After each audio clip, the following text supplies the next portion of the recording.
Gracias por acompañarnos a otra live más aquí en el Departamento de Neurología. Hoy martes, el último de febrero. Y vamos a hablar sobre un tema muy interesante que tiene que ver con trastornos del lenguaje. Para eso nos acompaña la maestra en lenguaje, Alejandra. ¿Cómo estás, Ale? ¿Qué dices? Estoy muy bien, muchas gracias. Gracias por la invitación. Y sí, pues ahora vamos a tratar de resolver todas las dudas que tengan respecto al abordaje terapéutico del lenguaje. Les recuerdo que estamos por el Facebook Live del Departamento de Neurología. Esta plática de trastornos del lenguaje se va a dividir en dos grandes. Hoy vamos a hablar básicamente sobre el abordaje más desde el punto de vista de terapias. Y el día de mañana los invitamos a las 10 de la mañana a través de semesatel.tv, porque vamos a tener una discusión con el doctor Daniel sobre aspectos más médicos, ¿no? Ahorita vamos a hablar más sobre el proceso terapéutico. Oye, Ali, cada vez se ve con mayor frecuencia los problemas del lenguaje, ¿no? Cada vez más tenemos chiquitos que empiezan a tener problemas en la falta de desarrollo del lenguaje, que no pueden hablar, que no pronuncian palabras. Y la mamá le dice al padre, bueno, pues no habla su hijo, ¿no? Entonces vamos a tener que ir a buscar, vete a ver una terapeuta de lenguaje. Y de repente veo que hay neurolingüistas, terapeutas del lenguaje, terapeutas de comunicación, foniatras, psicólogos. ¿A quién debo acudir? Quienes abordamos la patología del lenguaje como tal somos terapeutas del lenguaje. Si bien pues es una profesión que tiene muchos nombres hasta por el país en donde se estudia, incluso aquí mismo dentro del país sabemos diferentes títulos para la misma profesión, pero tal cual somos terapeutas del lenguaje. Licenciados en comunicación humana son terapeutas del lenguaje. En mi caso soy licenciada en alteraciones de la audición y el lenguaje y soy terapeuta del lenguaje. La diferencia más grande sería, por ejemplo, con psicólogos, con maestras de educación especial, que de pronto también ellos pues toman algunas formaciones adicionales y que luego se empiezan a dedicar a terapia del lenguaje, pero que su formación natural pues no es esa. ¿Y con foniatras? ¿Cuál es la diferencia con un foniatra? Los foniatras son médicos. Son una subespecialidad de otorrino y luego se hacen audiólogos, foniatras, pero ellos abarcan más cuestiones de voz, de fonación, cosas como esas, pero no terapia del lenguaje desde un punto de rehabilitación del proceso lingüístico completo. Ok. Oye, y a partir de, si mi hijo no habla, ¿a partir de qué edad vale la pena decir, oye, pues ya me preocupo porque mi enano no habla? O aguántalo, ¿no? Y pues va a hablar algún día. ¿Cuál es el mejor momento para poder acudir con alguien a que lo evalúe sobre el lenguaje? Desde los 2 años más o menos, es decir, antes de los 3, que muchas personas a veces les recomiendan que se esperen. Deja que pase los 3 años y después empiezas a buscar. No, si desde los 2 años ya estamos viendo que no tienen suficiente vocabulario expresivo, que no están juntando 2 palabritas, que no comprenden todo lo que nosotros decimos, no usan verbos, etcétera, ya, o sea, es un momento en el que se puede empezar a buscar ayuda y tomar terapia. Entonces, tú recomiendas que si un niño a los 2 años de edad no está teniendo, ¿qué desarrollo del lenguaje? ¿Qué es lo esperado para un niño de 2 años de edad? A los 2 años de edad ellos ya deben decir múltiples palabras, aunque no todas las pronuncien con toda claridad, pero deben de usar mucho vocabulario, muchas palabras. ¿Cuánto es mucho vocabulario? Más de 250 palabras. Más de 250, o sea, si yo tengo 180 palabras ya tengo un problema del lenguaje. No, muchas veces... ¿Cómo le hago para contarlas, no? Exacto, es que de repente yo por eso que cuentan las palabras. Por eso no soy de esa clase de personas que les dicen tanto número de palabras, aunque sí hay tablas e indicadores que nos dicen el número de palabras que deben decir por edad. A mí más me interesa cómo las están usando, si están encadenando ya más de una palabra, que sus mensajes formen 2 palabritas, a veces ya acercándose a los 3 años, 3 palabras, que en esas palabras que usen algunas sean verbos, no puros sustantivos, objetos que puedan ver, no, sino que también ya empiezan a usar algunos verbos. Que ya puedan comprender y ejecutar instrucciones si nosotros se las damos sin pistas visuales. Es decir, a mí me interesa más cómo ellos están usando el vocabulario que tengan, la función que le estén dando para hacer solicitudes, para hacer comentarios, que tengan una función social y que puedan pues enfrentar situaciones cotidianas. Si necesitan algo, que puedan pedirlo, si se sienten incómodos, que puedan rechazar, que puedan pedir. Es decir, cómo están usando el vocabulario que tienen es mucho más importante que cuántas palabras. Porque eso puede variar de muchas cosas, puede ser el contexto, puede ser la estimulación a la que se han enfrentado, es decir, es más relativo el número de palabras que cómo las están usando. Ok, entonces, en el proceso del desarrollo del lenguaje, primero se da el fenómeno de comprensión y luego el de expresión, ¿o van a la par? Sí van a la par, pero llega un momento, sobre todo después del primer año de edad, en que comprenden mucho más de lo que expresan. Eso es cierto. A nosotros en la escuela nos ponían un ejemplo de un vasito, que dicen, ese vaso se tiene que ir llenando de mucho vocabulario, de conceptos, cosas que ellos van viviendo y escuchando muchísimo, hasta que se llena ese vaso y empieza a derramar. Entonces, ese derramarse del vaso es cuando viene toda la explosión verbal del lenguaje, cuando yo empiezo a escuchar todas esas palabras habladas, que es en lo que la mayoría nos fijamos. Pero realmente la construcción de todos esos procesos lingüísticos vienen desde mucho antes, cuando ellos empiezan a comprender, a hacer asociaciones de significado, cuando ellos empiezan a otorgarle funciones sociales. Es decir, sí, llega un momento en que comprenden mucho más de lo que expresan, pero poco a poco eso se va equiparando. ¿Que tú esperas que eso se dé hacia los 2 años de edad? Más o menos. Ahora, la primera manifestación del lenguaje no es tanto verbal, sino es no verbal. O sea, tú esperas que el niño empiece a tratar de comunicarse con sus padres y con sus entes, primero no verbalmente. Sí, desde los... ¿Qué es la señalización? ¿Qué es cómo llevarte a que las cosas? Claro. La expresión.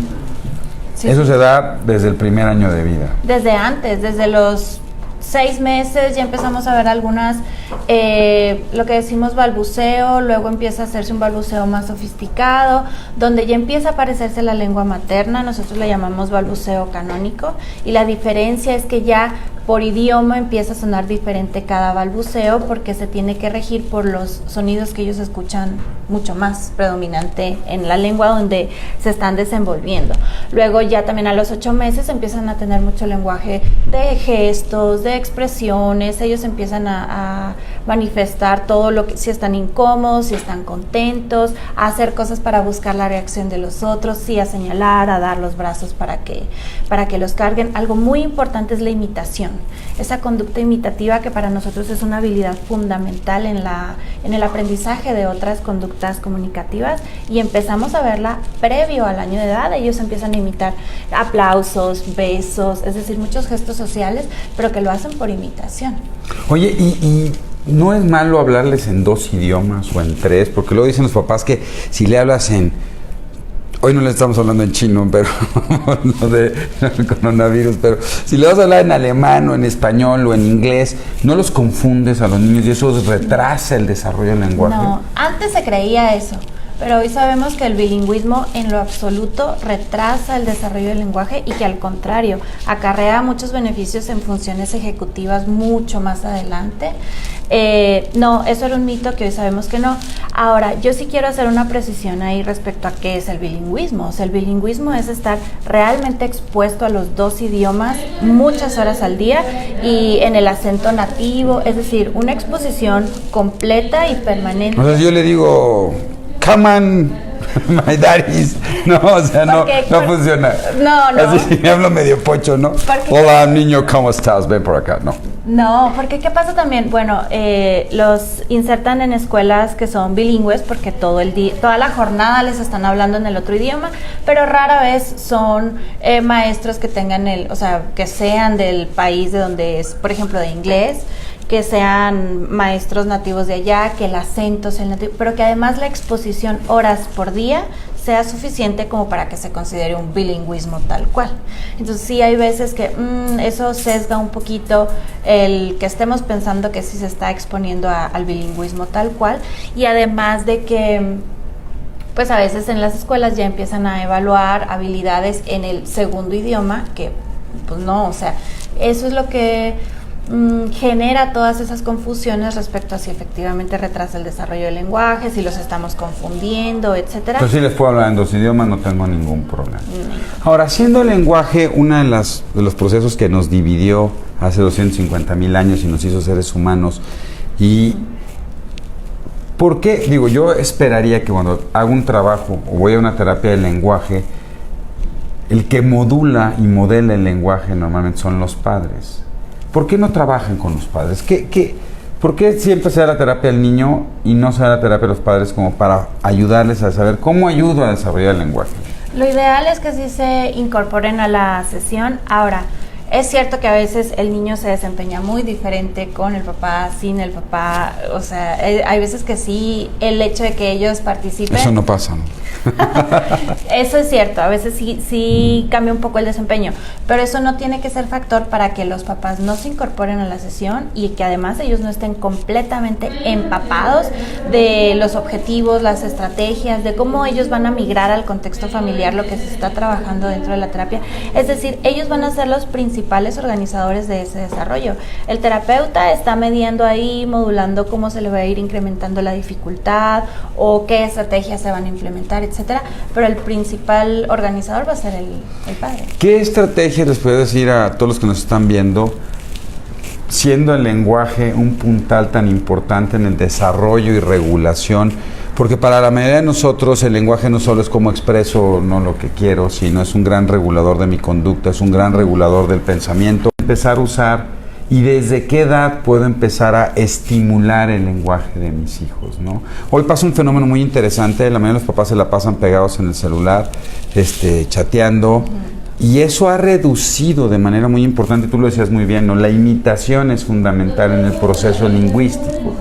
Entonces, cada vez pareciera que les hablamos menos. Entonces, ¿qué recomendaciones harías tú para que los padres puedan empezar a estimular el desarrollo lingüístico, incluso en niños tan pequeños como 17 días de vida, que aquí estamos muy contentos celebrando el hijo de uno de nuestros muchachos, el doctor Oscar? ¿No? ¿Tú qué recomendarías?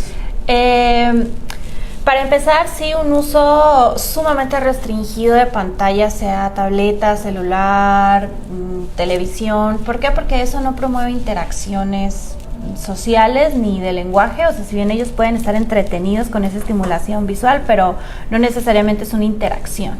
Entonces, primero, y así yo siempre se los pido, reducir muchísimo el tiempo que ellos pasan en una pantalla, sea el celular, lo que sea. Otro, hablarles todo lo que les podamos hablar y de la manera más clara, me refiero más clara, no en pronunciación, sino tal cual nombrar las cosas, decirlo todo. Por ejemplo. Ahora decimos, hay un fenómeno que le dicen analfabetismo emocional, que no sabemos expresar cuáles son, cómo nos sentimos. Decimos, ¿cómo estás? ¿Bien o mal? Punto. Pero no sabemos si estamos angustiados, si estamos tristes, si estamos enojados. Y al niño hay que decírselo, hay que expresárselo. Y muchas veces el niño no sabe cómo está, hay que decirle, a ver, estás enojado, yo sé que estás cansado, pero sigue esto, vamos, es decir, nosotros como que ir modulando mucho a través del lenguaje y del vocabulario que estamos usando, cada una de sus actividades, sus transiciones, decirle tal cual las cosas como son y explicarle, ponerle nombre a sus emociones, ponerle nombre a la acción que está realizando en ese momento y ir diciéndoselo. Por ejemplo, si le estoy cambiando el pañal, vale la pena que esté platicando con él y le esté diciendo, a ver, mi amor, voy a cambiarte, te voy a limpiar, estos son tus pies, mira cómo se mueven. Y estar todo el tiempo expresando. Claro. ¿Es importante que me esté viendo el bebé o no importa que no me vea el bebé? No, o sea, yo puedo estarle diciendo así, haciendo la cocina y lo dejo, mira bebé, estoy haciendo eso. ¿Eso sirve o es mejor que te esté viendo? No, hay que nos vea. De hecho, todo lo que nosotros podamos decirles al nivel en el que ellos están viendo en su campo visual, si yo me puedo bajar, agachar para darle una instrucción, para explicarle, eso es importantísimo, que ellos nos estén viendo, que hagamos contacto visual cuando tengamos la interacción comunicativa, es lo ideal. Oye, si voy en el coche manejando y traigo al bebé aquí atrás, ¿vale la pena irle hablando o mejor le pongo en las noticias? No, claro que no. Podemos ir hablando con él. Y podemos ir mencionando las cosas que vamos viendo en el camino. Podemos tratar de hacer una conversación, ¿cómo estás? ¿Cómo te fue? ¿Cómo te sientes? O a veces ellos todavía no están en la etapa en que nos van a decir mucho, pero nosotros platicarles de lo nuestro. Claro. Aquí estamos leyendo algunas de sus preguntas, de Abigail, de Lisbeth, de Juan Carlos, de Dan. Todo eso es para estimular el lenguaje. No tengo que ir estimulando el lenguaje y no solo es hablar mucho, sino darle un sentido a este lenguaje para que el niño empiece a incorporar el lenguaje que escucha también a su acción y poder favorecer un proceso de acción. De repente, a pesar de esto, mi hijo llega a los 2 años, me dicen que tiene que ir a terapia de lenguaje, lo llevo a una terapia de lenguaje y de repente llevo 1 año en terapia de lenguaje, llevo 2 años en terapia de lenguaje. La psicóloga ya estrenó un coche nuevo, ¿no? La terapeuta, y de repente digo, pero mi hijo no habla. ¿Por qué de repente puede un niño que en teoría tiene solo un trastorno del lenguaje, a pesar de ir a terapia? ¿Cuánto tiempo espero yo? Si yo mi hijo contigo y me vas a la terapia de lenguaje, ¿cuánto tiempo debo esperar a que mi hijo mejore en la terapia de lenguaje? ¿O en qué momento es decir, no, ya estoy en terapia de lenguaje, no ha mejorado, qué está pasando? Desde los primeros 3 meses nosotros hacemos la primera revaloración para determinar cuál ha sido el progreso que están teniendo y se hacen mediciones, se mide cómo está el desarrollo de inicial a los 3 meses y ahí ya tenemos que ver un cambio definitivamente.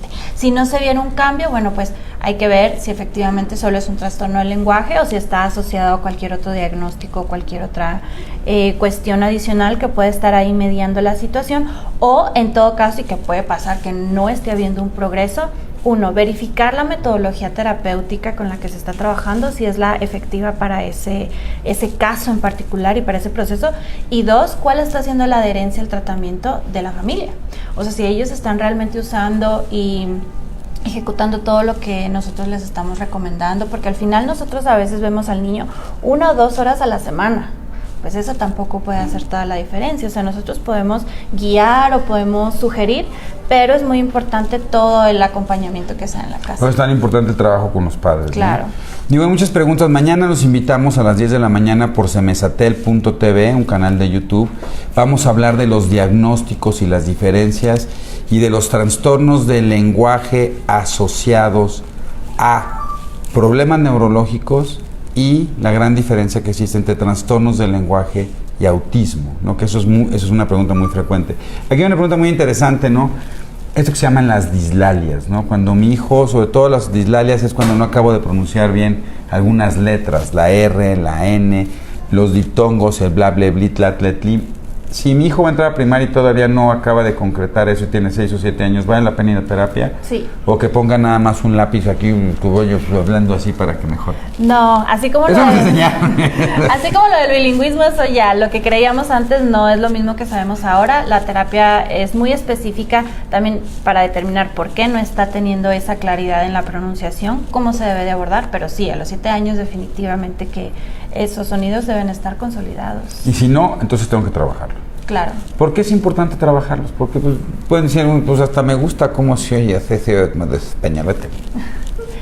No está mal, pues está bien, ¿no? No, bueno, tiene una implicación también muy importante con el proceso de lectoescritura y que eso va a venir una vez se incorpore a la escuela. Entonces es muy importante consolidar el proceso fonético para poder consolidar el proceso de grafomotricidad. Claro, porque de ahí deviene la conciencia fonológica y en tanto yo tengo una buena conciencia fonológica por audición y verbalmente, y eso yo lo puedo migrar a otro código que va a ser el escrito. Está padre. Oye, ¿qué piensas de Tomatis? La verdad es que he tenido... Bueno, aquí digo, con todo respeto, ¿tú qué piensas con Tomatis? ¿Qué es el Tomatis? Yo conozco no el Tomatis verde, la terapia del Tomatis. Yo conozco muy poquito, o sea, la verdad es que lo que he conocido así ha sido como por plática de otros pacientes, de que lo están llevando.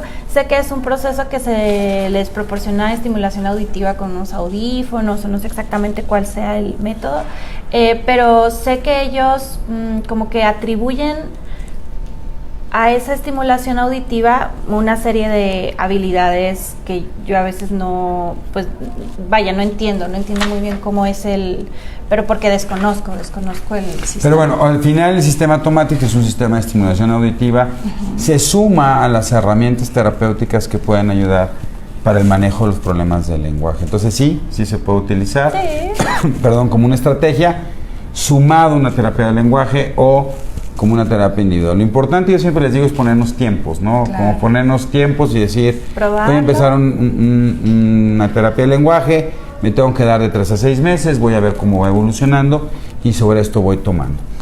Sí es importante reconocer, porque a veces las terapeutas del lenguaje, al igual que en otros problemas, le dicen al papá, no vaya al médico, déjeme ver si yo lo saco. Y si no lo saco, y eso vamos a tocar muy importante, si no mejora en 1 año o 2, ya lo manda al neurólogo a ver si tiene otro problema. Perdón, ¿qué tan frecuente es que los problemas del lenguaje estén asociados a un problema neurológico? ¿Qué tan frecuente es que los problemas del lenguaje estén asociados a otros problemas del desarrollo?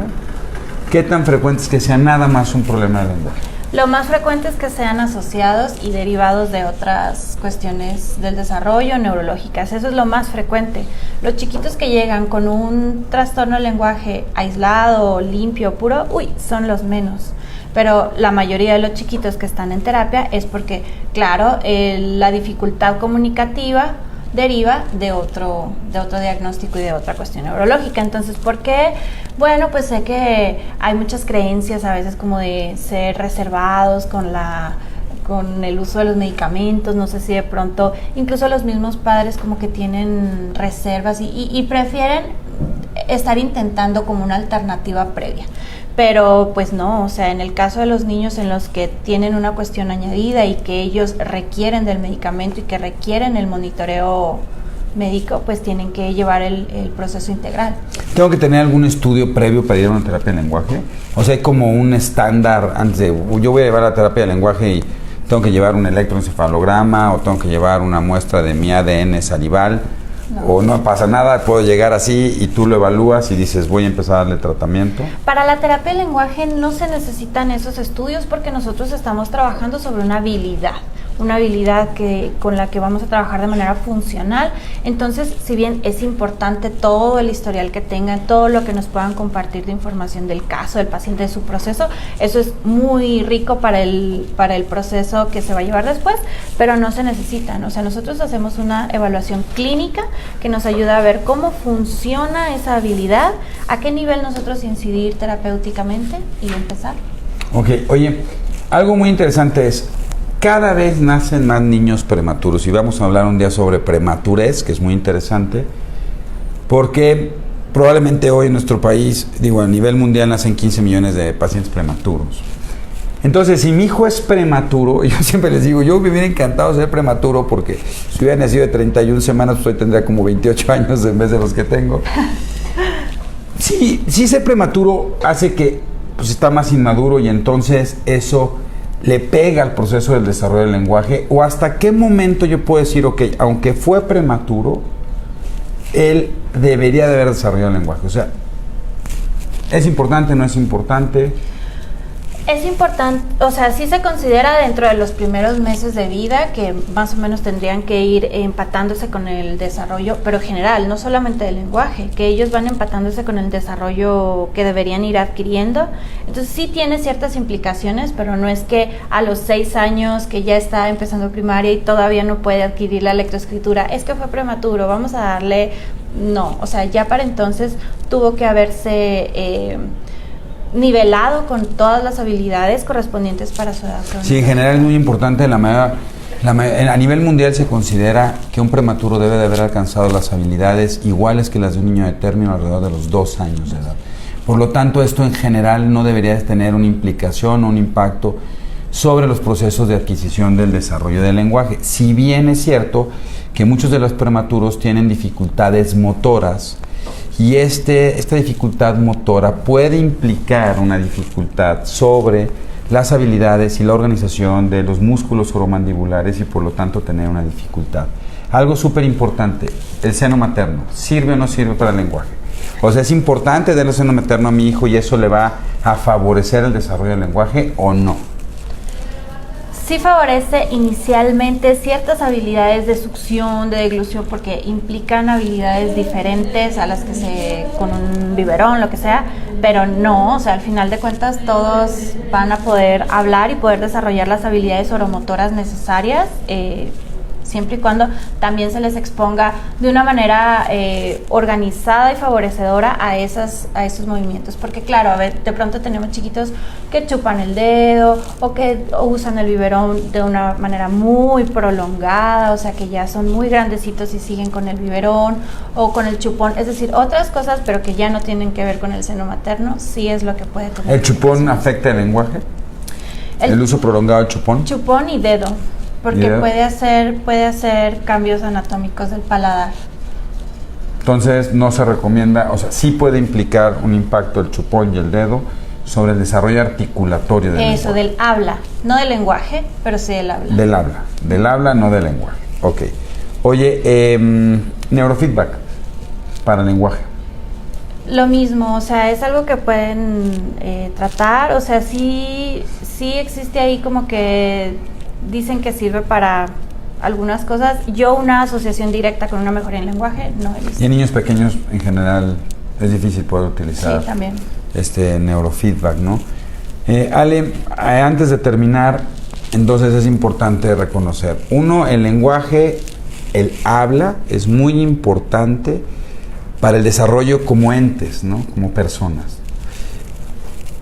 Porque de repente los papás dicen, bueno, pues no importa que no hable, ¿no? O sea, si sí se comunica, me jala, me lleva. Pues yo le entiendo. Yo le entiendo, ¿no? Porque yo sí le entiendo, ¿no? Es importante o no acelerar el proceso de la consolidación del habla. Es importante porque lo van a necesitar en cualquier otro contexto. A menos de que vayan a tener un intérprete siempre en todos los lugares a donde vayan, pero eventualmente cuando abandonen ese contexto familiar y que vayan a la escuela o que necesitan comunicarse de una manera que les sea efectiva, entonces claro que necesitamos. Entonces no hay niños flojitos. No. O sea, no es porque sea flojito el niño y no quiere hablar, entonces déjenlo ahí los próximos 4 o 5 años. Sí es importante, si entre los 2 y los 3 años detecto que mi hijo, a pesar de que tiene habilidades de comunicación, sí tiene un lenguaje no verbal, no tiene un habla, no está teniendo un lenguaje articulado adecuado, vale la pena acercarse con los especialistas. ¿Dónde estás, Ale? ¿Nos puedes dar los números de tu consultorio? ¿Dónde estás, por favor? Está con un gran maestro, con el doctor Yair Garfias, ¿no? Sí. Ay, no me sé el del consultorio. Les voy a dar mi celular, que es el 614-182-2717. Ahí el celular y con mucho gusto. Ok. De todas maneras, Ale nos va a compartir un par de textos bastante enriquecidos para que los vean en nuestra página del departamento www.cerebrosendesarrollo.com y ahí puedan ver esto del lenguaje y las diferencias y la forma como podemos tratar de establecer y enriquecer el lenguaje. Claro. Otra cosa muy importante es recordarles mañana, miércoles, 10 de la mañana, con el doctor Daniel Álvarez, vamos a hablar sobre los problemas neurológicos en el lenguaje y las grandes diferencias entre los trastornos del lenguaje y los trastornos del espectro autista, ¿no? Que es muy interesante porque es más fácil a veces hacer un diagnóstico de autismo, o sea, el niño ya no habla y es autista, ¿no? Que decir que tiene problemas del lenguaje, y es muy interesante, y mañana vamos a tener un poco esta discusión, y más o menos en un mes vamos a hablar con la gente de Clima, con el maestro Diego Reza sobre autismo, ¿no? Y eso también nos va a ir ampliando un poco todas las dudas que existen acerca de esto. Entonces, es súper importante que los papás, si hablen con sus hijos, es muy importante que los vean, que hagan toda esta mímica. Las pantallas, a pesar de que puedan estar escuchando, no favorecen de la misma manera y pudiera ser una de las implicaciones que está desfasando el proceso del lenguaje. El estilo comunicativo en la casa también. ¿Cuál es el estilo comunicativo? Es decir, que nosotros como adultos estemos favoreciendo que el niño comunique y no nosotros hacer toda la labor de interpretar y siempre, sino que nosotros también demos oportunidades para que ellos tengan que usar esas. ¿Tiene que ver la forma como se hablan entre los papás? Entre los papás. O sea, es importante que el niño esté escuchando todo el tiempo un diálogo interesante o no importa. O sea, no importa que, amor, ¿cómo estás? De ti se le cena bien. ¿Qué onda? Súper. Bueno, claro, para habilidades de interacción comunicativa más adelante sí va a tener. Entonces también es muy importante que entre los mismos padres pueda haber un proceso de comunicación amplio, ¿no? Y que hoy podamos decir, mira, la hoja blanca que está encima de la mesa es la que... Todo eso tratando de mejorar el acervo de palabras, ¿no? Claro. Que eso es muy importante. Dos es, siempre consulte a su médico. Yo creo que eso es algo muy importante.